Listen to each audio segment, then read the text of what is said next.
Est-ce que vous saviez qu'il y avait 50% de chances qu'on vive en fait dans une simulation informatique? Que le monde qui nous entoure ne soit pas réel mais juste un programme informatique? Eh bien ce truc se nomme la théorie de la simulation. Bon, en 2003 vous avez un philosophe suédois qui s'appelle Nick Bostrom. Il a émis cette théorie, où le monde qui nous entoure ne serait qu'un programme informatique. Je vous donne la définition officielle de ce truc. Mais attention, c'est pas une blague. On en avait déjà parlé dans une vidéo, mais on va entrer dans des détails. Donc la définition officielle c'est: la théorie de simulation énonce que la réalité observable a pour trame une simulation, semblable à celle de nos ordinateurs, sans que les entités y évoluant puissent la distinguer de la vraie réalité. On est littéralement dans la matrice. Mais attention, c'est pas du tout farfelu, il y a beaucoup de gens qui sont persuadés de ça, avec des preuves qu'ils avancent, qu'on va d'ailleurs regarder. Donc vous avez un astronome de l'université de Columbia qui a fait ses petits calculs et qui a estimé qu'il y avait un peu moins d'une chance sur deux pour que nous soyons en fait des programmes informatiques et le monde qui nous entoure également. Et que probablement ce serait l'œuvre d'une civilisation très avancée. En gros, ce chercheur a utilisé une technique de statistique qui se nomme l'inférence bayésienne. On essaie de voir si une hypothèse est vraie en basant ses calculs sur des choses qu'on connaît déjà. En gros, c'est ça les statistiques bayésiennes. Bon voilà, avec ça, le gars est venu à la conclusion qu'il y avait environ une chance sur deux que tout ce qui nous entoure soit juste une suite de 0 et de 1. Moi, vous et l'herbe sur laquelle vous marchez, ou bien même l'air que vous respirez, ou même le maxi best of Big Mac que vous mangez. On peut évidemment souligner le fait que cette théorie fait immédiatement penser à Matrix, dont je suis un énorme fan. Bref, comme je vous l'ai dit, il existe une communauté de personnes qui croient dur comme fer à cette théorie. Et ça va encore plus loin, car là où on va aller, ces gens apportent des preuves, comme ils disent, que cette théorie est bien réelle. Comme par exemple Liquid Gold 83, c'est son pseudo, qui a publié il y a 9 mois: je suis mort hier soir, mais je suis toujours là. Bon, déjà dans le titre, tout est dit, mais entrons dans les détails. Lui, il a littéralement reboot sa vie après un blue screen, et il raconte donc ce qui lui est arrivé. Un jour, son voisin l'appelle pour l'aider à bouger un lit. Il y va car son voisin est super sympa. Ils sont donc 3, le voisin, un pote du voisin et lui. Ils bougent le lit et aussi une armoire. L'armoire était dans une caravane devant la maison. Ils la sortent et doivent emprunter un escalier. Et c'est à ce moment précis, quand ils bougent l'armoire dans l'escalier, que Liquid Gold 83 nous dit qu'il est mort. L'armoire lui est tombée dessus et l'écrase sur le trottoir. Après ça, il se réveille, ou plutôt, il est dans sa salle à manger, comme s'il s'était téléporté. Le téléphone sonne, et au bout du fil, c'est le voisin qui lui demande de l'aide pour bouger le lit chez lui. Il est dans une boucle temporelle. Alors les histoires que les gens racontent sur les bugs de la matrice, c'est justement souvent des trucs comme ça, des histoires qui se répètent. Comme un bug en fait. Bref, il y retourne, revoit les mêmes personnes chez son voisin. Sauf que là, il va préciser qu'il veut pas aider à monter l'armoire. C'est le déménagement du die and retry, je vous jure. Il a fini par raconter à son voisin et à l'ami de son voisin son expérience. Évidemment, ils avaient du mal à le croire jusqu'au moment où il explique les détails de la chambre du haut du voisin, dans laquelle il n'était jamais allé. En fait, le mec, il avait juste une sauvegarde de sa vie 20 minutes plus tôt. Visiblement, la sauvegarde de sa propre vie s'est fait lorsqu'il était en train de regarder une vidéo YouTube et qu'il l'a liké. Bon, c'est marrant parce qu'en fait, sous son post, il y a énormément de gens qui racontent des faits assez similaires. C'est assez déroutant de voir autant de gens répondre avec des histoires tout aussi spéciales, comme s'ils avaient une sauvegarde de leur propre vie et qu'ils pouvaient la rejouer.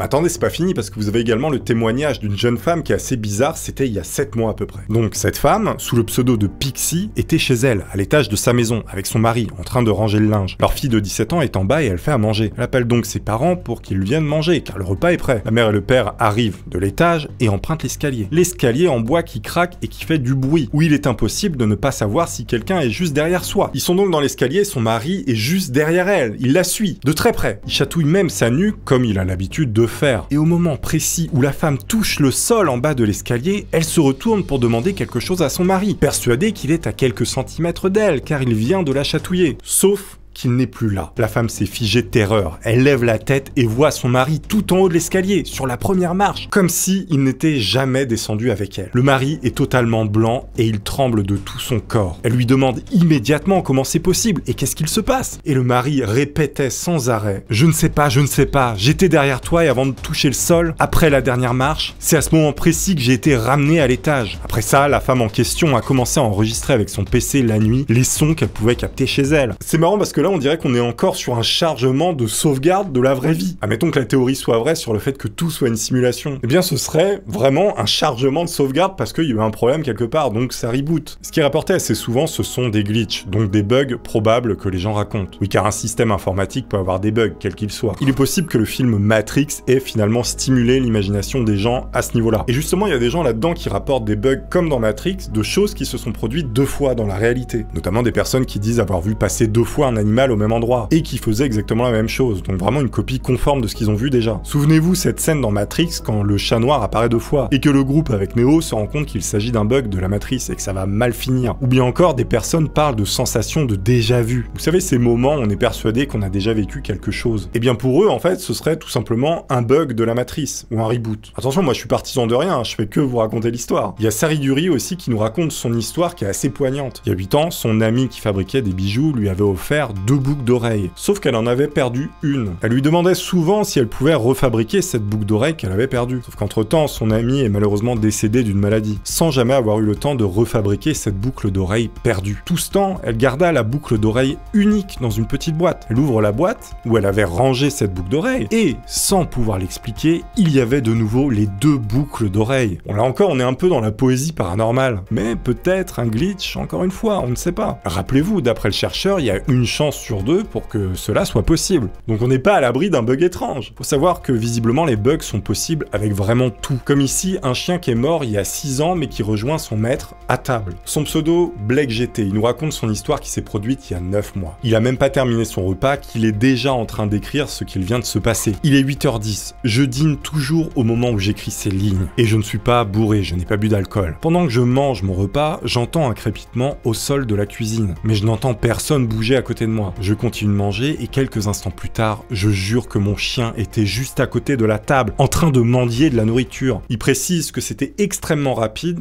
et que visiblement c'était Noël. Et il précise également, c'était un très court instant, mais je suis très heureux. Et c'est bien ça le principal, j'ai envie de vous dire. C'est marrant parce que dans les réponses à cette histoire, il y a des dizaines de gens qui disent que ça leur arrive souvent de revoir en rêve notamment leur chien qu'ils ont perdu. Comme s'il y avait un lien très fort, évidemment, entre l'animal et l'humain, ce qui est évident. Bon, est-ce que là c'est son imagination? Est-ce que c'est réel? Est-ce que c'est un bug? Est-ce que c'est un fantôme?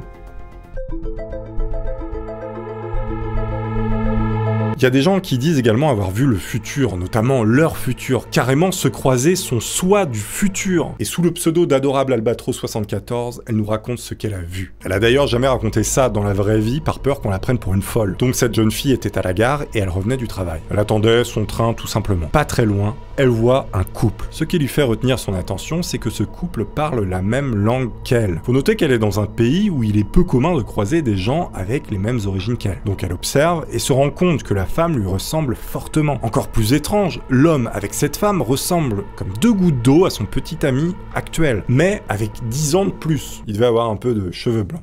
Oui, ça fait 5 ans que j'ai des cheveux blancs, j'ai encore des commentaires là-dessus, arrêtez. Bon, jusque-là, on peut se dire, coïncidence, ça peut arriver, sauf que c'est pas fini. Ce qui commence à lui faire peur, c'est le moment où elle a vu le tatouage qu'elle a toujours voulu se faire au même endroit du corps, mais sur la femme en face d'elle, qui lui ressemble comme 2 gouttes d'eau, mais le tout en plus vieux. Elle précise que le tatouage n'est pas du tout commun, et que c'est un tatouage qu'elle a imaginé elle-même, et que seul son meilleur ami connaît. Donc c'est impossible que quelqu'un d'autre l'ait. Donc là, ça commence à faire beaucoup, on est tous d'accord. Donc à ce moment-là, elle a très peur. Elle se dit mince, c'est mon moi du futur avec mon copain du futur, c'est un délire. Elle observe furtivement, mais là, la femme se retourne et tombe yeux dans les yeux avec la fille. Elle se fige comme si elle avait vu un fantôme. Adorable Albatros de son pseudo se met à courir vers la sortie de la gare, effrayée elle aussi. Elle précise que c'était comme si cette personne, ce couple qu'elle a croisé, la cherchait. Comme si elle se cherchait elle-même, mais avec elle du futur. C'est compliqué. Là, on est un petit peu dans Terminator, du coup. Est-ce qu'elle a pas voulu retrouver elle du passé pour la détruire et éviter la fin du monde? Genre le T-1000 de la gare Saint-Lazare. C'est peut-être, encore une fois, un glitch. Moi, j'espère que c'en est un, en tout cas.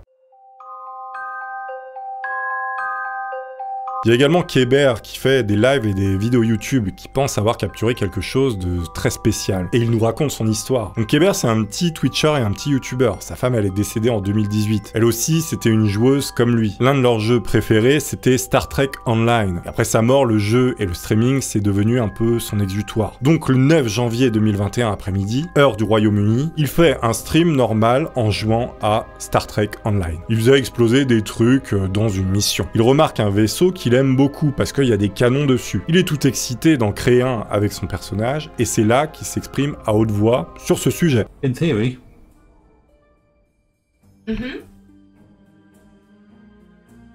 Et à ce moment-là, à 2 minutes 29 sur la vidéo qu'il a republiée, il est persuadé que c'est sa femme qui lui répond. Donc apparemment, en fait, il aurait tout vérifié, vous allez comprendre. Petit 1, non, ce n'était pas dans l'audio du jeu. Ça a été vérifié par un ingénieur du son dans les gammes de 400 MHz. C'est sûr à 100% que la voix vient de l'intérieur de la pièce, à l'intérieur de sa maison, alors qu'il était tout seul. Petit 2, c'est enregistré par un micro AT2020, pas par l'audio du jeu PC. Je l'ai entendu à travers mes écouteurs arrière, qui sont des écouteurs ouverts sans suppression de bruit. Il peut entendre ce qui se passe derrière lui très clairement. Ça, il le dit. Petit 3, pas de hi-fi ou d'objet dans la pièce qui pourrait être la cause. Donc comme je vous l'ai dit, il est totalement seul dans la maison. Ce qui est bizarre, c'est que le chien regarde aussi vers l'endroit d'où le son semble provenir. Il publie après ça une mise à jour sur ce qui s'est passé après des recherches et voici sa conclusion. Après avoir lu tous les commentaires et exploré tout cela au cours des derniers jours, je suis arrivé à la conclusion qu'il s'agirait d'un événement paranormal. Faut savoir que sous sa publication, les gens ont également cherché qu'est-ce que c'était. Sur cette page internet, il y a un internaute qui compare Siri de chez Apple avec l'enregistrement présumé de sa femme. Et si on écoute bien,